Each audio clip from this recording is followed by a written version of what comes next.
আজ আমি তোমাদের কাছ থেকে একটা ধাঁধার উত্তর জানতে চাই, আর যে সঠিক উত্তর দিতে পারবে তাকে আমি পাঁচটি স্বর্ণ মুদ্রা পুরস্কার দেব।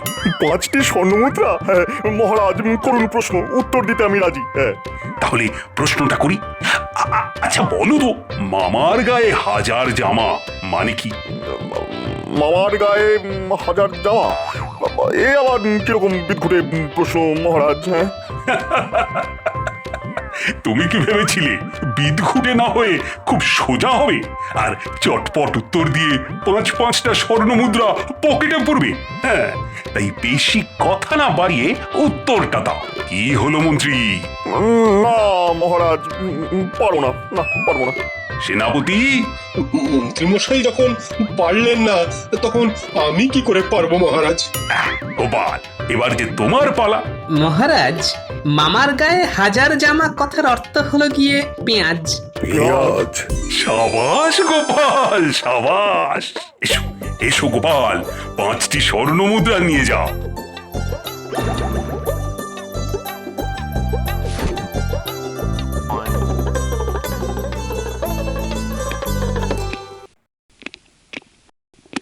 আরে দুচে, কি খবর? আজ খুব ভালো খবর নিয়ে এসেছি মহারাজ। কিরকম? আগামী পরশু নবাব বাহাদুরের বিয়ের দিন। ওই দিন তিনি এই রাজসভার প্রত্যেক সদস্যকে নিমন্ত্রণ জানিয়েছেন, বিশেষ করে আপনাকে আর গোপালকে। নবাব বাহাদুরের একান্ত ইচ্ছে আপনারা দুজনেই যেন সস্ত্রীক সেখানে উপস্থিত থাকেন। যাবো, অবশ্যই যাবো। তাহলে আমি চলি মহারাজ। কি গোপাল, বউকে নিয়ে যাবে তো? আসলে মহারাজ, আমার গিন্নি একটু ঘরকুলো, কিন্তু রানীমা সঙ্গে গেলে সে হয়তো যেতে আপত্তি করবে না। তাহলে আগামী পরশু সকালবেলায় আমরা সকলে মিলে মুর্শিদাবাদের উদ্দেশ্যে যাত্রা শুরু করছি। আজকে তাহলে রাজসভার ছুটি ঘোষণা করলাম। কাল সকলে একটু বিশ্রাম নিয়ে পরশু একেবারে ধোপ দুরস্ত পোশাক পরে রাজবাড়ির সামনে চলে এসো।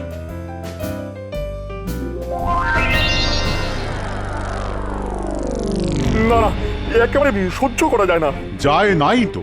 মন্ত্রীমশাই আপনি দেখুন, নবাব বাহাদুর তার বিবাহ বার্ষিকীতে মহারাজকে সস্ত্রীক নিমন্ত্রণ করেছেন, ঠিক আছে?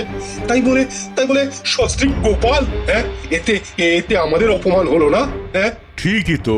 গোপাল কে এমন কেউকেটা যে ও সস্ত্রীক নিমন্ত্রণ রক্ষা করতে যাবে? বেটা পেট মোটা হুন্দ। তুমিও মিলিয়ে নিও সেনাপতি। সেখানে গিয়েও ওই গোপাল মহারাজ আর নবাব বাহাদুরের কাছ থেকে তোল্লাই খাবে। আমার তো ইচ্ছে করছে যে নিমন্ত্রণ রক্ষা করতে যাব না, কিন্তু না গেলে মহারাজ আবার যদি রেগে যান।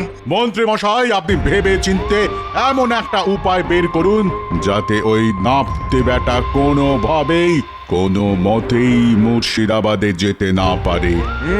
ভাবছি। না মন্ত্রীমশাই, ওই শুধু ভাবছি বললে চলবে না, এক্ষুনি কিছু একটা ভাবুন। পেয়েছি মোক্ষম এক উপায়। কাল সকালেই গোপাল পা ভেঙে পড়ে থাকবে। রাজবৈদ্য যত চেষ্টাই করুক না কেন, একদিনের মধ্যে গোপালকে কিছুতেই সুস্থ করে তুলতে পারবে না। গোপাল পা ভেঙে ঘরে শুয়ে থাকবে, আর আমরা ড্যাংড্যাঙিয়ে চলে যাব নবাবের ভোজ খেতে। তা উপায়টা কি সেটা বলুন।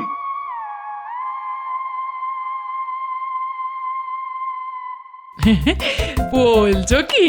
নবাব বাহাদুরের বিবাহ বার্ষিকীতে আমারও নিমন্ত্রণ? হ্যাঁ গো গিন্নি, ভাবো তো, এটা আমাদের পক্ষে কত বড় একটা সম্মানের ব্যাপার। কিন্তু সেখানে গিয়ে আমাদের খুব লজ্জা করবে গো। কেন লজ্জা কিসে? আরে নবাব বাহাদুর কত ধনী, কত বড় তার বাড়ি, আর সেখানে গিয়ে তো আমি হারিয়ে যাবো। আরে কিচ্ছু হারাবে না, নবাব বাহাদুরের স্ত্রীও খুব ভালো, দেখবে তিনি কেমন তোমায় আপন করে নেবেন। আর সব থেকে বড় কথা, রানীমাও তো সঙ্গে যাচ্ছেন। তুমি রানীমার সাথে এক গাড়িতে যাবে, আর মুর্শিদাবাদে গিয়েও রানীমার সাথেই থাকবে। ঠিক আছে, তাহলে আমার আর যেতে কোনো অসুবিধে নেই। তবে আজ একবার রানীমার কাছে যেতে হবে আমায়। হ্যাঁ। আহা দেখো গিন্নি, পোশাকটা বড় কথা নয় বুঝলে, আসল কথা হচ্ছে পরিচয়। তুমি সাধারণ শাড়ি পরে গেলেও না আমার গিন্নি হিসেবে ঠিক খাতির যত্ন পাবে, বুঝলে? তবু তুমি রানীমার কাছে যেও, আর সে ফাঁকে আমি একবার বাজারে যাব। কেন বাজারে যাবে কেন? আর ঘরে যা আছে তাতে কালকের দিনটা অনায়াসে চলে যাবে। হ্যাঁ আরে না না, তা নয় তা নয়, আসলে বাজারে আমার একটা অন্য দরকার আছে।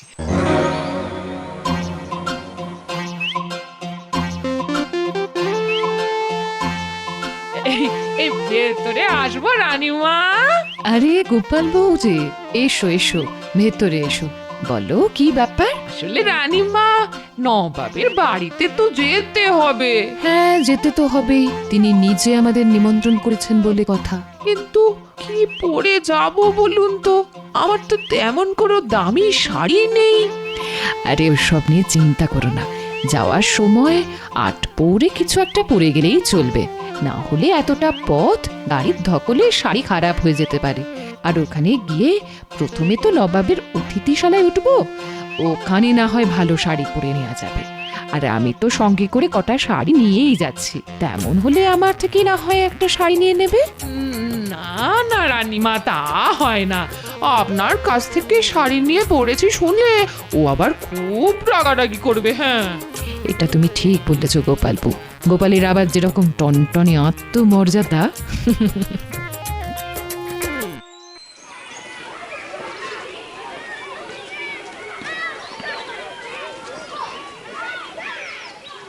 আরে গোপাল বাবু যে, এই কেমন আছেন? ভালো। তা অনেকদিন পরে এলেন যে। তুমি তো আর চাল আটা বিক্রি করো না যে রোজ রোজ আসতে হবে। আপনার সাথে কথায় পারে কার সাধ্যি। তা শাড়ি কিনবেন তো? হ্যাঁ হ্যাঁ, ভালো দেখে একটা শাড়ি দেখাও তো দেখি। কার জন্যে? দ্বিতীয়বার বিয়ে যখন করিনি তখন তোমাদের বৌদি ছাড়া আর কে? একটুখানি অপেক্ষা করুন, দেখাচ্ছি। এই দেখুন, এই দেখুন, এটা হলো শান্তিপুরি, আর এইটা হলো ধনেখালি। বর্তমানে আমার ট্যাগ খালি ভাই, তাই ধনেখালি বাদ দিয়ে শান্তিপুরিটাই দাও। কদিন বাদে এসে তোমায় না হয় টাকা দিয়ে যাব। ঠিক আছে ঠিক আছে, তাহলে শান্তিপুরিটাই দিয়ে দিচ্ছি।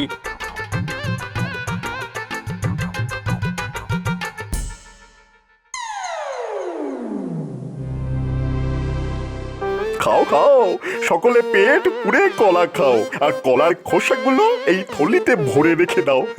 আজ রাতে এই কলার খোসা দিয়ে হবে গোপালের বন্দোবস্ত। কিন্তু এত কলা খেলে রাতে যে আর কিছুই খেতে পারবো না। তেমন হলে রাতে কিছু খেও না, তবে কলা কিন্তু খেয়ে যেতেই হবে। যত কলা খাবে ততই গোপালকে চিৎপাত করে ফেলাটা যাবে। খাও খাও, কলা খাও, কলা খাও।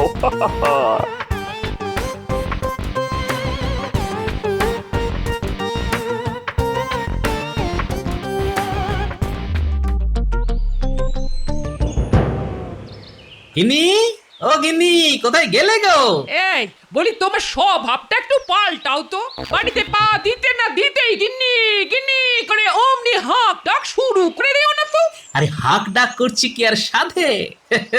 দেখো তোমার জন্য কি এনেছি, নাও খুলে দেখো।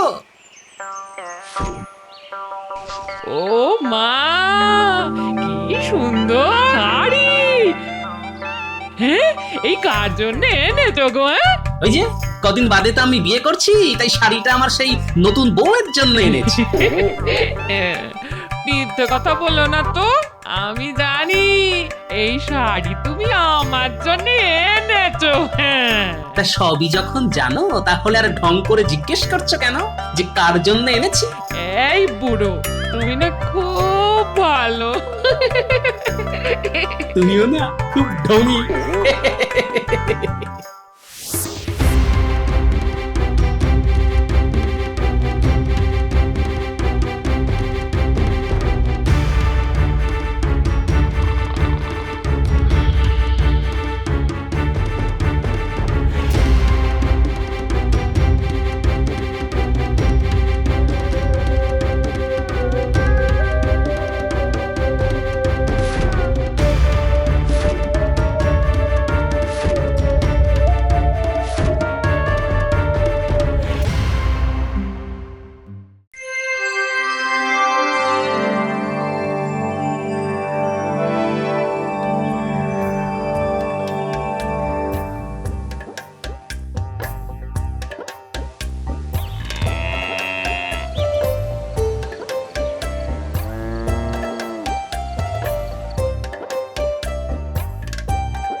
এই রে দিলাম মারিয়ে, কিন্তু সকালবেলা আমার বাড়ির সামনে এত গোবর এলো কোথা থেকে? আরে এই ভোলা, ভোরবেলা গরু চড়াতে বেরিয়েছো ভালো কথা, কিন্তু তোমার গরু আমার বাড়ির দোরগোড়ায় এত গোবর ছড়িয়ে গেল কেন? হ্যাঁ, তুমি বাপু ওই দোরগড়ায় এত কলার খোসা ছড়িয়ে রেখেছো কেন? হ্যাঁ, আমার গরুগুলো তো দেখতে পেয়ে খেতে শুরু করে দিল। এদিক দিয়ে খাচ্ছে আর ওদিক দিয়ে গোবর বের করে দিচ্ছে। এতে আমার দোষটা কোথায় বলো? আমি তো আর ওদের ওই গোবর দিতে বলিনি। হ্যাঁ, কিন্তু আমার বাড়ির সামনে কলার খোসা ছড়িয়ে রেখে গেল কে? আরে গোপাল তো দিব্যি হেঁটে চলে বেড়াচ্ছে, তাহলে কি ও ওই কলার খোসায় পা হড়কে পড়েনি? যাই, মন্ত্রীমশাইকে খবরটা দিয়ে আসি।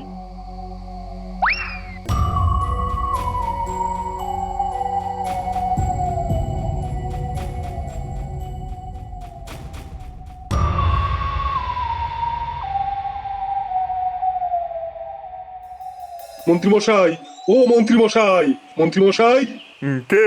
আমি সেনাপতি। তা সুখবরটা নিয়ে এসেছো বুঝি? কলার খোসায় পা পিছলে গোপাল ভাঁড় খোড়া হয়ে বসে আছে তো? না না, সেসব কিছু নয়। কিছু নয় মানে? আরে বাবা, গোপাল তো দিব্যি হেঁটে হেঁটে দাঁতন করছে। নিজের চোখে দেখেছো? আগে আমার নিজের চোখে, আর এই মাত্র। আর সব থেকে আশ্চর্যের কথা, গোপালের বাড়ির সামনে একটাও কলার খোসা নেই। সর্বনাশ! খরচা করে কলা কিনে সারা রাত জেগে কলার খোসা ছড়িয়েও কোনো কাজের কাজ হলো না। হ্যাঁ, কি করে হবে? আজ খুব ভোরে উঠে ওর জন্মছক দেখলাম। কি বলবো, আগামী 2 বছর ওর তো কোনো বিপদই নেই। দেখেছো দেখেছো টেকোটার কেমন চওড়া কপাল? কোথায় ঠ্যাং ভেঙে বিছানায় পড়ে থাকবে তা না, কাল ট্যাং টেঙিয়ে আমাদের সঙ্গে ভোজ খেতে যাবে। দূর তো দূর, ভালো লাগে না।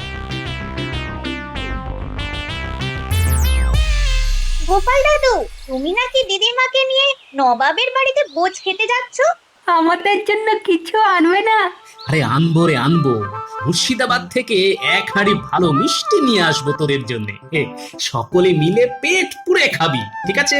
দাদু দাদু, তুমি না খুব ভালো। মা, শেষে কিনা নবাবের বাড়ি যাবো গরু গাড়ি করে? তাতে অসুবিধেটা কোথায় মন্ত্রী? না মানে আমাদের তো একটা মান সম্মান আছে নাকি?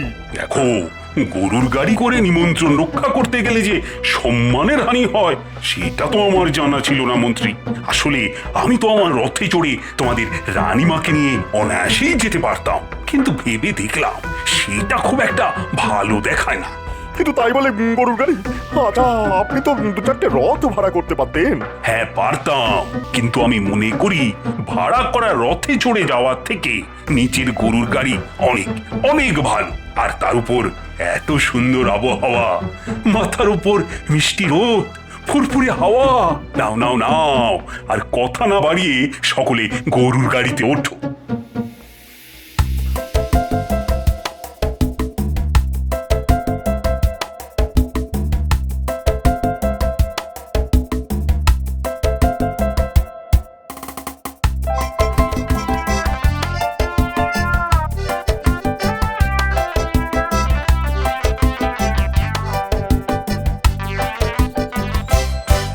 আচ্ছা, 3 জনে একদিকে আর ওই গোপাল বাবু একলা অন্যদিকে বসলেন কেন? কেন রে বেটা, এইভাবে বসলে তোর কি কোনো অসুবিধা আছে নাকি? অসুবিধা আছে বলেই তো বলছি মন্ত্রী মশাই, এতে গাড়িতে চাপ ধরবে আর রাস্তাঘাটও তো ভালো নয়। এই চুপ কর তো। আমরা কিভাবে বসবো না বসবো সেটা আমাদের ব্যাপার, তোর কোনো শুকনো উপদেশ আমরা শুনতে চাই না। হ্যাঁ, ঠিক আছে, আর বলবো না।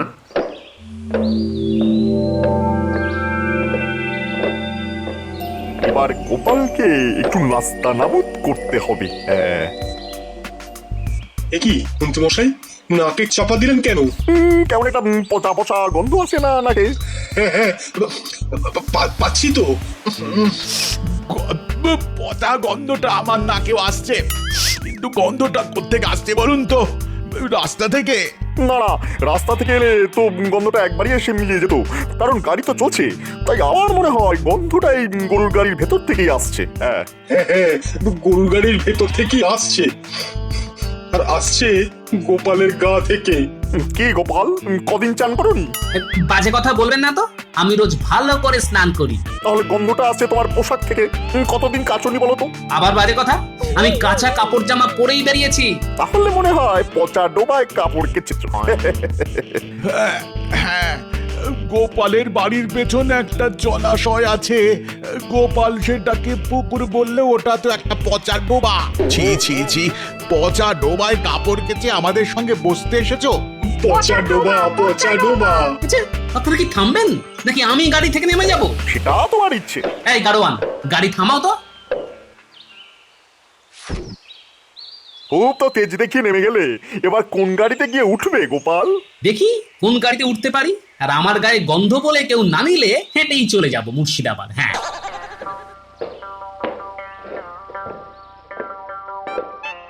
টেকোটাকে আজ খুব হেনস্থা করা গেছে। আরে গোপাল, এই গাড়ি থেকে নেমে পড়লে কেন? না মানে এমনি মহারাজ। বুঝতে পেরেছি, বুঝতে পেরেছি। গিন্নির জন্য মন কেমন করছে বুঝি? লোকটার কাণ্ড দেখো, মাঝে মধ্যে এমন লজ্জায় ফেলে দেয় না। আরে উঠে এসো, উঠে এসো, সারাটা পথ গল্প করতে করতে যাব। গোপালের মুখটা একবার লক্ষ্য করেছিলেন মন্ত্রী মশাই? শেয়ার করিনি, গায়ে গন্ধ বলাতে মুখটা কেমন পোড়া বেগুনের মতো হয়ে গেল। এত জোরে জোরে হাসবেন না তো বাবুরা। আপনাদের এই হাসিতে আমার গরুরা ভয় পেয়ে চমকে উঠছে। একে তো একদিকে টাল হয়ে বসে আছেন, যে কোনো সময় বিপদ হতে পারে। তুই চুপ কর তো মুখ্য গাড়োয়ান। আমরা হাসবো কি কাঁদবো সেটা কি তুই ঠিক করে দিবি? নাও নাও, সকালে প্রাণ খুলে হাসো।